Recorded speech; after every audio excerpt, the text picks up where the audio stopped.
துலா லக்னம், துலா ராசி. காலபுருஷனுக்கு 7வது வீடு. காலபுருஷனுக்கு 7லே பிறந்தனால திருமண வாழ்க்கையை இவங்கள மாதிரி யாருமே தக்க வச்சுக்க போராடவே மாட்டாங்க. எந்த ஒரு சூழ்நிலையாக இருக்கட்டும், கணவனாக இருக்கட்டும், மனைவியாக இருக்கட்டும், விட்டு கொடுக்காம கொண்டு போகக்கூடிய ஒரே மனப்பான்மை கொண்ட ராசி. இங்கே சனி உச்சம்தான், திறமையான வேலைக்காரன், சூரியன் நீசம்.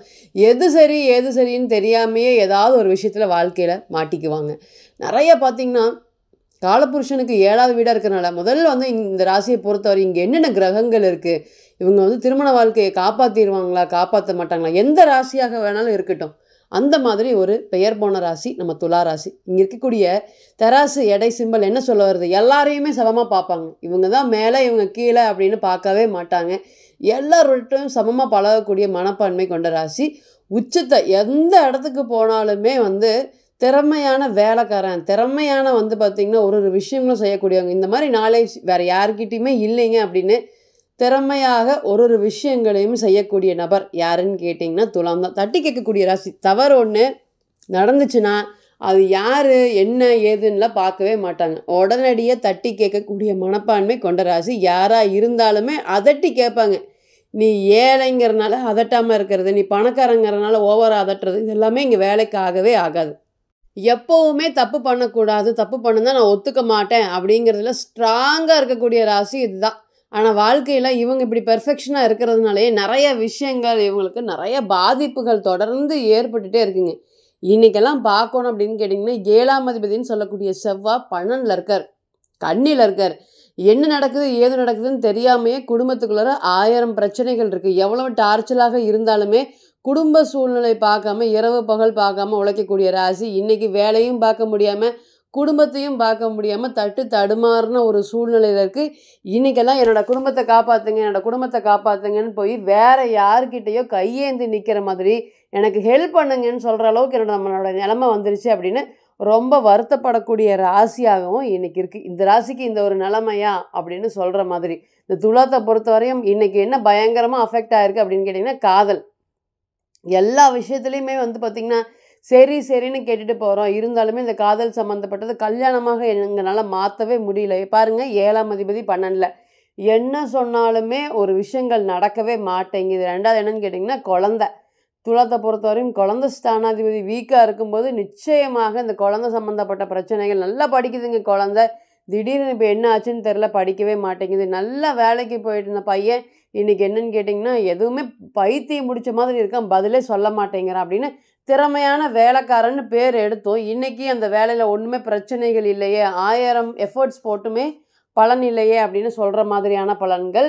கிட்டத்தட்ட இன்றைக்கி எங்கள் மேலே யாராவது செய்வேனா பில்லி சூனியமாக வச்சுட்டாங்களோ, நாங்கள் இந்த மாதிரி ஆகிட்டோம் அப்படின்னு வருத்தப்படுற அளவுக்கு கடனை நினச்சி.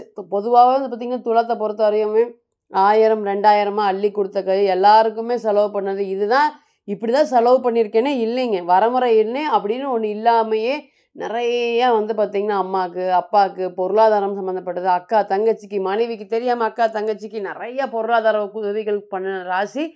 இன்றைக்கி 100 200 தன்னுடைய பிள்ளைகளுக்கே பணம் கொடுக்கறதுக்கு ரொம்பவே போராட்டமான விஷயத்தில் நடத்திட்டு இருக்காங்க. எல்லாமே பார்த்துட்டு தான் இன்றைக்கி திருமண உறவுலையுமே நிறையா விரிசல்கள் ஏற்பட்டிருக்கு. துலா ராசியை பொறுத்தவரை சொன்னால் சொல்லிகிட்டே போகலாம். யார் எதுவும் பேசக்கூடாது பழகக்கூடாதுன்னு சொன்ன ராசி இன்றைக்கி எல்லாருமே எல்லாத்தையும் பேசி பார்த்து பழகிற மாதிரி ஒரு சூழ்நிலைகள். என்னோடய குடும்பத்தை காப்பாற்றுங்க அப்படிங்கிற மாதிரி நீங்களே எல்லார்கிட்டேயும் போய் கேட்குற மாதிரி எல்லாரும் உங்களுக்கு அட்வைஸ். சனி உச்சம், உங்களுக்கு அட்வைஸ் பண்ண தேவையே இல்லைனா இன்றைக்கி வலுக்கட்டாயமாக உங்களுக்கு அட்வைஸ் பண்ணக்கூடிய ஒரு சூழ்நிலையில் தான் கிரக அமைப்புகள் வச்சுருக்கு. நீங்கள் எவ்வளோ பெரிய திறமைசாலியாக இருந்தாலுமே இந்த நேரம் அட்வைஸ் பண்ணக்கூடிய ஒரு சூழ்நிலை வந்துச்சா எஸ் நிச்சயமாக எல்லோரும் அட்வைஸ் பண்ணுவாங்க. இந்த நேரம் திருமண உறவில் சங்கடங்கள் கஷ்டங்கள் வந்துச்சா எஸ் நிச்சயமாக வரும். ஏன்னு கேட்டிங்கன்னா 11ஆம் இடத்துல கேது, 7ஆம் அதிபதி 12ல் சனி, 6ஆம் இடத்துல. இதுக்கு மேலே ஒரு பிரச்சனைகள் அப்படிங்கிறதே சுமூகமாக போயிட்டு இருந்தது என்னோடய திருமண வாழ்க்கை. எல்லாமே பிரச்சனைகள் இல்லை. இன்றைக்கி ஸ்டக்குன்னு ஒரு 2-3 வருடமாக கிட்டத்தட்ட என்னால் முடியவே மாட்டேங்குதுங்க. எதிலிருந்து என்னால் மீண்டு வர முடியல. அந்தளவுக்கு மன வருத்தங்களும் வலிகளும் பட்டு கொண்டுட்டு இருக்கக்கூடிய துலா ராசி மற்றும் துலா லக்னத்திற்கு ஒரு வருஷத்துக்கு ஒருக்கா மட்டுமே சூரியன் தன்னுடைய வீட்டுக்கு வருவார். இது துலா லக்னத்தை பொறுத்தவரையும் பாதகாதிபதினு சொன்னாலும் சரி, லாபத்தை கொடுக்கக்கூடிய ஸ்தானாதிபதினு சொன்னாலும் சரி, இந்த சூரியனுடைய பயிற்சி எப்படி இருக்க போகுது, என்ன மாதிரியான பலன்களை கொடுக்கறதுக்கு காத்துட்ருக்கு, இது நல்ல பயிற்சிகளா, இதனால் ஒரு ரிலீஃப் கிடைக்குமா, எனக்கு மனசுக்கு பிடிச்ச மாதிரி வாழ முடியுமா, என்னால் சுத்தமே நொந்துட்டேங்க, கௌரவம்னு ஓடி இன்றைக்கி எல்லாமே ஜீரோவாக நிற்கிறேன், அதுதான் எனக்கு அடி மேலே அடி விழுகுது, எனக்கு என்ன பண்ணுறதுனே தெரியல அப்படின்னு வருத்தப்பட்டுட்டு இருந்த உங்களுக்கு நிச்சயமாக இது ஒரு நல்ல ஒரு யோகமான கோச்சாரமாக இருக்கும். ஏன் யோகமானம்? சூரியன் வந்து 11ஆம் அதிபதி, சந்தோஷத்தை மட்டுமே கொடுக்கக்கூடிய துலா லக்னம் துலா ராசிக்கு சூரியன் நல்லா இருக்கணும். அப்போ தான் வாழ்க்கையில் மகிழ்ச்சியும் சந்தோஷமும் கிடைக்கும். இன்றைக்கி வருஷத்துக்கு ஒரு முறை மட்டுமே வரக்கூடிய துலாத்துக்கு சூரியன் பாதகாதிபதியாக இருந்தாலும் 11ஆம் அதிபதியாக வர்றதுனால பொருளாதார உதவிகள் நிச்சயமாக மேம்படும். எவ்வளோ கஷ்டத்தில் இருந்தாலும் அந்த கஷ்டத்துக்கு கடன் அடைக்கக்கூடிய விதமாக ஒரு வழி பிறக்கும் அப்படிங்கிறத நீங்கள் மறந்துடவே கூடாது. ரெண்டாவது என்ன அப்படின்னு கேட்டிங்கன்னா, என்னால் பணத்தை சேமிக்கவே முடியலைங்க. காலையில் 100 ரூபா சேமிக்கணும்னு நினச்சா சாயந்தரம் வந்து பார்த்திங்கன்னா அந்த பணமே இருக்க மாட்டேங்குது. ஒரு கடனோட தான் தூங்குற மாதிரி இருக்குது, கடனோட எந்திரிக்கிற மாதிரி இருக்குது. கிட்டத்தட்ட எல்லார்கிட்டையும் கடன் வாங்குற மாதிரி ஒரு சூழ்நிலைகள். 100 கொடுங்க, 200 கொடுங்க, 500 கொடுங்கன்னு கேட்குறவங்க கிட்ட எல்லாமே கடன் வாங்கக்கூடிய சூழ்நிலைகள். கௌரவத்திற்காக ஓடிட்டு இருந்த துலா ராசி இன்றைக்கி கடனுக்காக திருப்பி ஓடுற மாதிரி ஒரு சூழ்நிலைகள். இனிமேல் கடன் பிரச்சனைகள் அனைத்துமே கட்டுக்கோப்பாக இருக்கும். கடன் சார்ந்த எதுதோ நடந்துச்சுங்க துலாத்தை பொறுத்தவரை. திருமண வாழ்க்கையில் பிரச்சனை, குழந்தைகள் சம்மந்தப்பட்ட விஷயத்தில் பிரச்சனை, தொழில் சார்ந்த என்ன கடன் வாங்குகிறோம், ஏது கடன் வாங்குறோன்னு தொழிலுக்காக தொடர்ந்து கடனாகி போராடிட்டு இருக்கக்கூடிய ராசி. இன்றைக்கி கிட்டத்தட்ட அதெல்லாமே முடிச்சிருவோம், இன்றைக்கி பழைய மாதிரி திரும்பி வந்துடுவோம், ஏன் நம்ம இந்த மாதிரி ஒரு பிரச்சனைகளை நம்ம சந்திச்சோம் அப்படிங்கிற மாதிரி நிறைய பாதிப்புகள் இருந்தாலும் இனி வரக்கூடிய காலங்களில் இதெல்லாமே மாறப்போகுது. அதே போல் 11ஆம் இடம்ங்கிறது 2ஆம் திருமணத்தை குறிக்கும். நான் ஏற்கனவே முதல் திருமணத்திலே படாத பாடு, கஷ்டங்கள், வலி, வேதனைகளை அனுபவிச்சிருக்கேன். இன்றைக்கி எங்கள் வீட்டில் வந்து பார்த்திங்கன்னா புஷ் பண்ணுறாங்க திருமணத்திற்கு. எனக்கு விருப்பம் துளியுமே இல்லை. இருந்தாலும் பெற்றோர் சம்மதத்தோடு நான் கல்யாணம் பண்ணுறதுக்கு ஸ்டார்ட் பண்ணலாமா, அந்த 2ஆவது திருமண வாழ்க்கையாவது எனக்கு நல்லா இருக்குமா, 1000 மன உளைச்சல்கள் இருக்குது. நான் யார்கிட்டையுமே சொல்கிறதே இல்லை. கிட்டத்தட்ட இன்றைக்கி எல்லாமே எல்லா விதத்துலேயும் திறமையானவன் பேர் எடுத்தங்க. இன்றைக்கி ஜீரோவாக நிற்கிறேன். இதனால் என்ன கொடுக்க போகுது கிரகங்கள், ஏதோ கொடுக்கறத கொடுக்கட்டுன்னு தான் காத்துட்ருக்கேன் அப்படின்னு சொல்லி வருத்தப்பட்டுட்டு வெறுமையாக இருக்கக்கூடிய நபர்களுக்கு இனி திருமண வாழ்க்கை அப்படிங்கிறது ஒரு பிரகாசமான ஒரு ஒளிமயமான எதிர்காலத்தை நிச்சயமாக ஏற்படுத்தி கொடுக்கும். அதே போல் 2ஆவது தர யோகம் அப்படிங்கிறது வந்து மகிழ்ச்சி, சந்தோஷம். எனக்கு விருப்பப்பட்ட மாதிரி வாழணுங்க, விருப்பப்பட்ட மாதிரி ஆசைகள், நிறையா கனவுகள் எல்லாம் இருக்குது.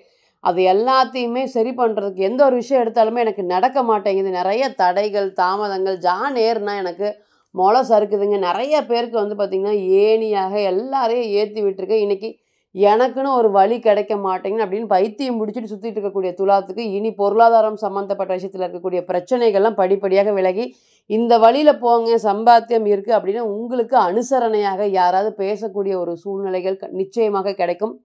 அதே போல் வந்து பார்த்திங்கன்னா தொழில் நல்லா அமைஞ்சாவே துலா ராசிக்கு எந்த பிரச்சனையும் இல்லைங்க. தொழில்னால தான் வந்து பாதி பிரச்சனைகள் வந்து பார்த்திங்கன்னா துலா ராசி சந்திக்கிறாங்க. என்ன கடன் ஆகுது, ஏது கடன் ஆகுதுன்னு தெரியாமே தொழிலை ஓட்டிகிட்டு இருக்கிறோம். நம்மளை நம்பி 20 பேர் இருக்காங்க, நம்மளை நம்பி 30 பேர் இருக்காங்க, அவங்களுக்கு வந்தால் போதும், அவங்கள என்ன பண்ணுவாங்க அப்படிங்கிற பயத்தினாலேயே தொழிலை இன்றைக்குமே கடனுக்கு நான் ஏற்படுத்தின சின்ன முடிவு, சின்ன தப்பில் இன்றைக்கி இந்த அளவுக்கு கடன் பிரச்சனைகள் வந்திருக்கு. கிட்டத்தட்ட வீட்டுக்கே தெரியுமா அப்படின்னு கேட்டிங்கன்னா தெரியாது. சனி உச்சம், எப்படியோ வந்து வேலை செஞ்சு தொழில் செஞ்சு காப்பாற்றிடலாம் வீட்டை அப்படின்னு நினைக்கக்கூடிய மத்தியில் இனி வரக்கூடிய காலங்கள் தொழில் ஸ்தானமும் பலம் பெறதுனால, தொழில் ஸ்தானாதிபதியும் பலம் பெறதுனால, லாபஸ்தானாதிபதியும் பலம் பெறதுனால, லாபம்னு ஒன்று இல்லாமல் நான் தொழிலை ஓட்டிகிட்டு இருக்கேன் அப்படின்னு வருத்தப்பட்டுட்டு இருந்தேன் உங்களுக்கு இனி வரக்கூடிய காலங்கள் லாபம் சார்ந்த விஷயத்தில் இருக்கக்கூடிய பிரச்சனைகள், பாதிப்புகள் எல்லாமே குறையும். படிப்படியாக தொழில் சார்ந்த முன்னேற்றங்களும் வளர்ச்சிகளும் நிச்சயமாக ஏற்படும் அப்படிங்கிறதுல எந்த மாற்றமும் இல்லைங்க. இப்போ நீங்கள் கேட்டு இருந்த அனைத்துமே கோச்சார பலன்கள் தான். சூரியனுடைய ஒரு கிரகத்தை மட்டுமே நம்ம மையப்படுத்தி பேசியிருக்கோம். இப்போ பிறந்த கால ஜாதகத்தை நம்ம எடுத்து தசா புத்தி நடப்பு அந்தரம் கணிக்கும் போது பலம் பலவீனம் அடிப்படையில் பலன்கள் நிச்சயமாக மாறுபடும். பிறந்த கால ஜாதகம் மட்டுமே 100% தீர்வாகும். ஸோ தனிப்பட்ட ஜாதகத்தை நீங்கள் எடுத்து ஆலோசனை பண்ண விருப்பப்பட்டால் கீழே இருக்கக்கூடிய நம்பருக்கு காண்டாக்ட் பண்ணுங்கள். நான் வணங்கக்கூடிய நரசிம்மர் உங்கள் எல்லோருக்குமே நல்ல வளமான வாழ்க்கையை ஏற்படுத்தறேன். நான் நிச்சயமாக பிரார்த்தனை பண்ணிக்கிறேன். மீண்டும் ஒரு பதிவில் உங்களெல்லாம் சந்திக்கும் வரை உங்களிடமிருந்து விடை பெறுவது உங்கள் அஸ்ட்ரோ புவனேஸ்வரி. நன்றி, வணக்கம்.